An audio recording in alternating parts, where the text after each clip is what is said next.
اس سے پہلے سورہ بقرہ کی کئی آیتوں کا خلاصہ پیش کیا گیا۔ ابھی اپنے سامنے جو آیت کریمہ چل رہی تھی، تو اس آیت کریمہ میں جب اللہ کے رسول صلی اللہ علیہ وسلم نے بتایا کہ اللہ ایک ہے اور اسی کی عبادت کرو اور اس کے علاوہ کسی کو سجدہ مت کرو، تو مکہ کے باشندوں نے کہا یہ کیسے ہو سکتا ہے کہ ایک خدا پوری دنیا کا نظام چلائے، وہی بارش بھی برسائے، وہی روزی بھی دے، وہی بچہ بھی دے، وہی موت اور زندگی کا نظام بھی رکھے، پوری دنیا کو ایک کیسے چلا لیتا ہے؟ دیکھو ہم نے تو بہت سارے بتوں کو بنا رکھا ہے، یہ بت ایسا ہے جو پانی دیتا ہے، یہ بت ایسا ہے جو کھانا دیتا ہے، یہ بت ایسا ہے جو اولاد دیتا ہے، سب کا کام بٹا ہوا ہے، تو پھر ایک اللہ کیسے پوری دنیا کا نظام چلا رہا ہے؟ تب اللہ تعالیٰ نے آیت کریمہ نازل فرمائے اور ارشاد فرمایا ایک ہونا یہ اللہ تبارک و تعالیٰ کی عظمت ہی کو بتاتا ہے، کہ ورنہ اگر چند ہوتے تو معاملہ درہم برہم ہوتا۔ ایک ہے آسمان کا نظام، زمین کا نظام، سورج چاند کا نظام، بارش کا نظام، سبزے کا نظام، سب درست چل رہا ہے۔ اگر چند ہوتے تو اختلاف ہو جاتا، جب اختلاف ہوتا ایک بولے بارش ہو ایک بولے بارش ہی نہ ہو، تو جس کی بات نہ مانی جائے وہ عاجز ہوگا اور جس کی مان لی جائے وہ قادر ہوگا۔ عاجز خدا نہیں ہوتا، خدا تو قادر ہوتا ہے۔ تو اللہ تبارک و تعالیٰ کی قدرت کی عظمت بتانے کے لیے، وحدانیت کی شان بتانے کے لیے اللہ تعالیٰ نے یہ آیت کریمہ نازل فرمائی۔ جس آدمی نے ٹرین کو نہیں دیکھا، انجن کو نہیں دیکھا، وہ جب ٹرین کو دیکھتا ہے بولتے یار 12 ڈبہ 16 ڈبہ 25 ڈبے کو کیسے انجن کھینچ لے رہا ہے، لیکن اس نے دیکھا نہیں کہ گھڑی کا انجن تھوڑا نہیں ہے، گھڑی کا موٹر تھوڑا نہیں ہے، کہ چھوٹا سا موٹر ہو، چھوٹی سی ایک دم موٹر، چھوٹا سا انجن ہو۔ جیسے انجن ہے، گاڑی کے ڈبے خوب زیادہ ہیں تو انجن بھی بہت بڑا ہے، بہت پاور والا ہے، وہ اکیلے سارے ڈبوں کو کھینچ لے جاتا ہے۔ تو جتنے سارے کام ہیں تو اللہ اکیلا ہے، بہت پاور والا ہے، بہت پاور والا ہے۔ ان اللہ علی کل شیء قدیر، اللہ تعالیٰ کی قدرت ہر چاہے پر ہوتی ہے، ہر چاہے پر، جو اللہ چاہتا ہے اس پہ قادر ہوتا ہے۔ تو جو انجن سے واقف نہیں ہوتا ہے وہ انکار کرتا ہے، جو واقف ہوتا ہے وہ انکار نہیں کرتا ہے۔ تو جو اللہ تعالیٰ کی عظمت اور اس کی قدرت سے واقف نہیں ہے وہی انکار کرے گا، اور جو قدرت سے واقف ہے وہ بولتا ہے کہ ایک اللہ ہے، پوری دنیا کا نظام چلا رہا ہے۔ اللہ تعالیٰ فرماتا ہے ان فی خلق السماوات والارض، بے شک آسمانوں اور زمین کی تخلیق میں، پیدائش میں، اس میں باتیں بتائی گئی کہ آسمانوں میں جمع کا لفظ کیوں آیا، کیونکہ آسمان الگ الگ ہیں، اور آسمانوں کو پھر اللہ تعالیٰ نے کسی کو چاندی کا آسمان بنایا، کسی کو سونے کا بنایا، کسی کو تانبے کا بنایا، الگ الگ بنے ہیں، اور مٹی خالی ایک زمین ہے کہ یہ چیز کی ہے، مٹی کی۔ تو اللہ تعالیٰ فرماتا ہے بے شک آسمانوں اور زمین کی تخلیق میں واختلاف اللیل والنہار، رات اور دن کے آنے جانے میں، رات اور دن کا آنا جانا۔ آپ دیکھیں اپنے یہاں کبھی رات بڑی کبھی دن بڑا، کبھی رات بڑی ہوتی ہے کبھی دن بڑا ہوتا ہے، تو آپ اس ٹائم پہ دیکھیں جب سورج نکلتا ہے دن بڑا ہوتا ہے تو تھوڑا الگ ہوتا ہے، جب دن چھوٹا ہوتا ہے تو سورج الگ نکلتا ہے۔ ایسے ہی جب ڈوبتا ہے تو الگ ڈوبتا ہے گرمیوں میں، اور سردیوں میں الگ ڈوبتا ہے مغرب جانب مغرب، لیکن الگ الگ اللہ تعالیٰ نے مقام رکھا، ایک سسٹم کے ساتھ اللہ تعالیٰ نے رکھا۔ یہ تو ہندوستان کا معاملہ ہو گیا، اور خود ہندوستان میں آپ غور کریں کچھ علاقوں میں سورج ڈوب چکا ہوتا ہے، کچھ جگہ نکلا ہوتا ہے، پھر کچھ جگہ نکل چکا ہوتا ہے، کچھ جگہ نہیں نکلا ہوتا ہے، خود ہندوستان کا معاملہ۔ اور یہاں سے آگے بڑھیں تو الگ الگ مقامات پر کہیں پہ رات ہوتی ہے تو کہیں اللہ نے دن رکھا ہوتا ہے، اور کہیں تو ایسا ہوتا ہے کہ 6 مہینے رات ہوتی ہے اور اللہ تعالیٰ 6 مہینے دن بھی عطا فرماتا ہے۔ یہ اللہ تعالیٰ کی قدرت کی نشانی ہے، لیکن ہر کوئی نہیں سمجھتا۔ جس کو اللہ نے عقل سلیم عطا فرمائی ہے وہ اللہ تعالیٰ کی عظمت کو جان لیتا ہے۔ تو رات دن کے آنے جانے میں پھر مزید اس سے پہلے شاید یہ بات بتائی تھی، یہ آج ہی بتا دینا ضروری ہے کہ عام طور سے عقیدے کا معاملہ ہے. ایک بادشاہ گزرا ہے، اس کا نام تھا ہرقل بادشاہ. ہرقل بادشاہ نے حضور صلی اللہ علیہ وسلم کا جب خط پڑھا، جس میں مصطفیٰ جان رحمت نے خط میں لکھا تھا ایمان لاؤ جنت میں چلے جاؤ گے، ایمان لاؤ جنت میں داخل ہو جاؤ. اس نے فوراً اعتراض کر دیا، آپ کا نظریہ یہ ہے کہ جنت پیدا ہو چکی ہے اور قرآن یہ کہتا ہے کہ ارض السماوات والارض، جنت کی چوڑائی آسمان و زمین کے برابر ہے. تو یہ بتاؤ آسمان و زمین ہے کہ جنت ہے؟ کہاں ہے جنت؟ پرفیکٹ اس نے سوال کیا، لیکن جہاں کرنا چاہیے تھا وہی کیا، ایسے تو نہیں کیا جس کو معلوم نہیں. اس نبی سے کیا جسے اللہ تعالیٰ نے عالم بھی بنایا ہے، حکیم بھی بنایا ہے، حکمت بھی مصطفیٰ کا ماری. سوال کر دیا آقا علیہ السلام نے، دیکھ کر مسکرا کر ارشاد فرمایا یہ بتاؤ جب رات آتی ہے تو دن کہاں جاتا ہے، اور جب دن آتا ہے تو رات کہاں جاتی ہے؟ مطلب یہ کہ جتنا بڑا دن اتنی بڑی رات. تو اللہ تعالیٰ جب تک دن کو رکھتا ہے رات کو چھپا دیتا ہے، اور جب رات کو ظاہر کرتا ہے تو دن کو چھپا دیتا ہے. ایسے ہی اللہ تعالیٰ نے جنت کو بھی پیدا فرمایا، زمین و آسمان کو بھی پیدا فرمایا. جب تک زمین و آسمان اور دنیا کا نظام باقی ہے اللہ تعالیٰ نے جنت کو چھپا دیا، اور جس دن یہ نظام نہ رہے گا اللہ تعالیٰ جنت کو ظاہر فرما دے گا. حضور صلی اللہ علیہ وسلم نے بڑا پیارا جواب دیا، ایک دم دماغ میں اتر جانے والی بات. تو اللہ تعالیٰ فرماتا ہے آسمانوں اور زمین کے آنے جانے میں، والفلک التی تجری فی البحر، اور اس کشتی میں جو چلتی ہے سمندر میں، بما ينفع الناس، ان چیزوں کو لے کر جو لوگوں کو فائدہ پہنچاتے ہیں. عام طور سے ٹرانسپورٹ امپورٹ ایکسپورٹ کا جو معاملہ ہوتا ہے وہ پانی والے جہاز کے ذریعے سے ہوتا ہے. تو پانی میں تو جو چیز رکھو فضل پر ڈوب جائے، کوئی بھی وزنی شے رکھیں ڈوب جائے. لیکن اللہ تعالیٰ کی قدرت کی نشانی دیکھے ہے پانی، لیکن منو ٹنوں سامان لاد کر اللہ نے کشتی کو وہ پاور دیا کہ پانی کا کلیجہ چیر کر، سمندروں کا کلیجہ چیر کر ایک جگہ سے دوسری جگہ سامان پہنچا دیتی ہے. تو یہ کشتی کی سیفٹی کے لیے کون انتظام فرما رہا ہے جو پانی کے اوپر تیرتے ہوئے ایک مقام سے دوسرے مقام تک جاتی ہے؟ تو یہ اللہ تعالیٰ ہی کرم فرماتا ہے، کیونکہ سب سے پہلے پانی کا جہاز بنوانے والا اللہ تعالیٰ ہے. خود اس کے حکم سے پانی کا جہاز بنانے والے پیغمبر حضرت نوح علیہ السلام ہے. تو اس میں اللہ تبارک و تعالیٰ کی قدرت کی نشانی ہے، ورنہ پانی میں ڈوب جاتا، پانی کا جہاز پانی میں ڈوب جاتا. پھر مزید یہ کہ جب اللہ تبارک و تعالیٰ پانی والے جہاز کو پانی میں محفوظ رکھتا ہے تو بہت ساری شے کو پانی کے اندر بھی زندگی دیتا ہے. مچھلیوں کو اللہ تعالیٰ پانی میں زندہ رکھتا ہے، بہت سارے سانپ ہوتے ہیں جن کو پانی میں زندہ رکھتا ہے، کیڑے مکوڑے ہیں جن کو اللہ پانی میں زندہ رکھتا ہے. حتیٰ کہ وہ بچے جو ماں کے پیٹ میں ہوتے ہیں ان کو بھی اللہ تعالیٰ پانی کے اندر ہی زندگی عطا فرماتا ہے. اگر ماں کے پیٹ سے پانی کم ہو جائے تو ڈاکٹر ٹینشن لینے لگتا ہے. تو یہ اللہ تعالیٰ کی قدرت کی نشانی ہے، قدرت کے اللہ تعالیٰ کی نشانی. اور وہ کشتی، اس کشتی میں جو چلتی ہے سمندر میں، سمندر الگ الگ 7 سمندر بولتے ہیں، 7 سمندر الگ الگ ان کے نام بھی ہیں، اور 7 سمندر بھائی کلر میں الگ الگ ہیں، ذائقہ سب کا کھارا پانی کا ہے. پانی بہت ہے، اللہ تعالیٰ نے نظام رکھا ہے سمندر، لیکن اللہ تعالیٰ نے سمندر کو پار کرنے کا سلیقہ بھی دیا. پانی والا جہاز دے دیا، چاہے اس سے پار کرو، چاہے ہوا میں اڑ کر کے ہوائی جہاز سے پہنچ جاؤ. تو اللہ تعالیٰ نے دونوں طاقتیں دی ہیں. تو یہ ہوا میں جب ہوائی جہاز اڑتا ہے تو کون روکتا ہے؟ ما یمسکہن الا الرحمن.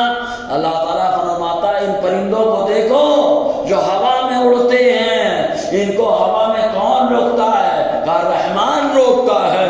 تو جس رحمان نے پرندوں کو روک دیا ہے اسی رحمان نے ہوائی جہاز کو ہوا میں روک دیا ہے، اسی پروردگار نے روکا ہے. تو یہ اللہ تعالیٰ کی قدرت کی نشانی ہے. اس سے پہلے بھی شاید بتائی بات، جیسے پانی والا جہاز یہ اللہ کے حکم سے حضرت نوح علیہ السلام نے بنایا، ویسے ہی ہوا میں اڑنے والا جہاز یہ بھی اللہ کے حکم سے ایک پیغمبر حضرت سلیمان علیہ السلام نے سب سے پہلے بنایا ہے۔ وہ کھٹولا رکھتے تھے اور اس تخت کو رکھتے تھے، اس تخت کے اوپر جلوہ افروز ہوتے، ہوا کو حکم دیتے، ہوا آتی اس کھٹولے کو اس تخت کو اڑاتی، جہاں حضرت سلیمان علیہ السلام کی مرضی ہوتی اس تخت کو لینڈنگ کرا دیتی، وہاں پہ تخت کو رکھ کے چلی جاتی۔ تو یہ اللہ تبارک و تعالیٰ کی قدرت کی نشانی ہے۔ تو اللہ تعالیٰ فرماتا ہے سمندر میں لے کے چلتے کس کو؟ جن لوگوں کو فائدہ پہنچائے، بہت سارا سامان۔ وَمَا أَنزَلَ اللَّهُ مِنَ السَّمَاءِ مِن مَاءٍ، اور وہ پانی جو اللہ تعالیٰ نے آسمان سے اتارا۔ اگر آسمان سے پانی نہ اترے تو بہت ساری پریشانیوں کا معاملہ درپیش ہو جاتا ہے۔ ایک تو پانی کی قلت ہو جاتی ہے، پھر دوسری چیز خشکی کا احساس ہوتا ہے، پھر تیسری چیز کیا سبزے ختم ہو جاتے ہیں۔ مطلب ایک پانی نہ آنے کی وجہ سے زمین کی پیداوار ختم، نہ گیہوں کا وجود، نہ چاول کا وجود، نہ سبزی کا وجود، اور نہ درختوں کا وجود، سب معاملہ ایک دم خطرے میں آ جاتا ہے۔ تو یہ آسمان سے جو اللہ تعالیٰ پانی اتارتا ہے تو اس پانی کو اتارتا ہے تو اس میں بھی اللہ تعالیٰ کی قدرت کی نشانی موجود ہے۔ اور جو پانی اترتا ہے وہ بھی دو طرح سے اترتا ہے، ایک وہ جو کسی خاص مقام پر اترتا ہے اس کو بولتے ہیں مقامی پانی، اور ایک پانی وہ کہ بارش ہوتی پوری دنیا میں ہوتی ہے جس کو عالمگیر بارش کہا جاتا ہے۔ تو اللہ تعالیٰ نے ایسے ہی پیغمبر اعظام کو بھیجا تو الگ الگ انداز میں، کچھ پیغمبران اعظام مقامی رہے، ایک خاص علاقے کے لیے رہے، اور کچھ کو اللہ تعالیٰ نے پورے جہان کے لیے بھیجا۔ تو جیسے بارش مقامی ہو تو خالی مقامیوں کو فائدہ پہنچاتی ہے، اور عالمگیر ہو تو پوری دنیا میں فائدہ پہنچاتی ہے۔ تو جو نبی مخصوص علاقے میں ہو تو مقامی اتنے میں فائدہ پہنچاتے ہیں، اور جن کو اللہ نے پورے جہان کے لیے بھیجا ہے وہ ساری کائنات کے لیے رحمت بن کر کے چلے آ رہے ہیں۔ وَمَا أَرْسَلْنَاكَ إِلَّا رَحْمَةً لِّلْعَالَمِينَ، جیسے مصطفیٰ جان رحمت کو اللہ تعالیٰ نے سارے جہان کے لیے رحمت بنا کر بھیجا۔ آرام فرما مدینے میں، لیکن ان کی رحمت کا ثمرہ پوری دنیا میں اللہ تعالیٰ انسانوں کو عطا فرما رہا ہے۔ انسان کیا، چرند پرند ہر چیز کو اللہ تعالیٰ اپنے محبوب کی رحمت کا ثمرہ عطا فرما رہا ہے۔ جی، تو وہ بارش جو آسمان سے اترے، اور آسمان سے بارش جو اترتی ہے اس کے اندر آپ دیکھنا ایک کمال ہے۔ ایسے پانی ڈالو تو کوئی ضروری نہیں کہ ہریالی آ جائے۔ ایک ڈیڑھ گھنٹہ کہیں بھی آپ کھیتوں میں پانی ڈالیے خشکی کے دنوں میں، دھکالے کے ٹائم پہ، تو کوئی ضروری نہیں کہ سبزہ اگ جائے، ہریالی آ جائے۔ لیکن اگر آسمان کی بارش ایک گھنٹے ہلکی ہلکی ہو گئی اور اس کے ختم ہونے کے بعد 2-4 دن میں اللہ تعالیٰ ہریالی پیدا فرما دیتا ہے۔ آپ غور کرنا، تو یہ اللہ تعالیٰ کی قدرت کی نشانی تو ہے۔ ہم ڈالیں تو ہریالی آئے ضروری نہیں ہے، لیکن جو اللہ تعالیٰ آسمان سے پانی اتارتا ہے اس پانی میں اللہ نے ایسا کمال رکھا ہے، ایسی قدرت کی نشانی رکھی ہے کہ جہاں پہ وہ پانی گر جاتا ہے اللہ تعالیٰ سبزہ اگا دیتا ہے، سبزہ اگا دیتا ہے۔ یہ اللہ تعالیٰ کی عدد۔ سبزہ اگانے میں بھی آپ غور کرنا، پانی آیا ہے، کوئی بیج آئی ہے کیا؟ پانی آیا ہے، اللہ تعالیٰ نے اس پانی کے ذریعے سے مٹی کے اندر بیج ہی بنا دیا، مٹی کے اندر اللہ تعالیٰ نے اس بیج کے اندر پودے کو بھی نکال دیا، اسی پودے کو زمین کے باہر بھی بھیج دیا، اور اللہ نے اسی پانی کے صدقے اس کو ہریالی بھی عطا فرما دی ہے۔ اللہ تعالیٰ فرماتا ہے وَمَا أَنزَلَ اللَّهُ مِنَ السَّمَاءِ مِن مَاءٍ، اور وہ پانی جو اتارا اللہ نے آسمان سے، فَأَحْيَا بِهِ الْأَرْضَ بَعْدَ مَوْتِهَا، تو زندہ کر دیا اس کے ذریعے سے زمین کو اس کے خشک ہونے کے بعد۔ یعنی جب پانی آتا ہے آسمان سے تو اللہ تعالیٰ زمین کو زندگی دے دیتا ہے، تازگی دیتا ہے، اس کو ہریالی عطا فرما دیتا ہے۔ یہ پانی کی شان ہے۔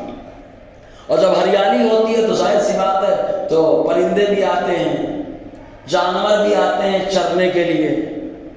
تو یہ جانور کو بھی کس نے پیدا کیا ہے؟ جانور کو بھی الگ الگ مقامات میں کیسے کس نے پھیلایا ہے؟ بہت سارے ایسے مقامات ہیں کہ لگتا ہی نہیں کہ کوئی جا سکتا ہے وہاں پر، لیکن وہاں پر بھی جانور پائے جاتے ہیں۔ وَبَثَّ فِيهَا مِن كُلِّ دَابَّةٍ، اور زمین میں اللہ نے ہر قسم کے جانور کو پھیلا دیا ہے۔ اب جانوروں میں بھی الگ الگ ہوتے ہیں، کوئی جانور درندہ ہے، کوئی جانور درندہ نہیں ہے، کوئی جانور جو ہے ہریالی کھاتا ہے اور کوئی جانور گوشت کھاتا ہے، الگ الگ جانور اللہ نے رکھے، الگ الگ جانور اللہ نے رکھے۔ پھر اس میں بھی اللہ تعالیٰ نے کسی کو پالتو بنا دیا ہے، کسی کو جنگلی بنا دیا ہے۔ لیکن اس میں ایک روایت بڑی پیاری ملتی ہے، حضرت آدم علیہ السلام کے دست شفقت کا کمال ہے کہ کون جانور پالتو ہوگا اور کون جنگلی ہوگا۔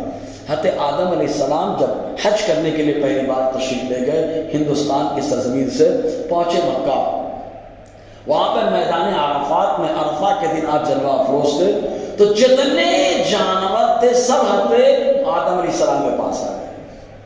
آدم علیہ السلام نے کچھ جانوروں کے بدن کے اوپر ہاتھ رکھنا شروع کر دیا اور کچھ کے اوپر نہیں رکھا۔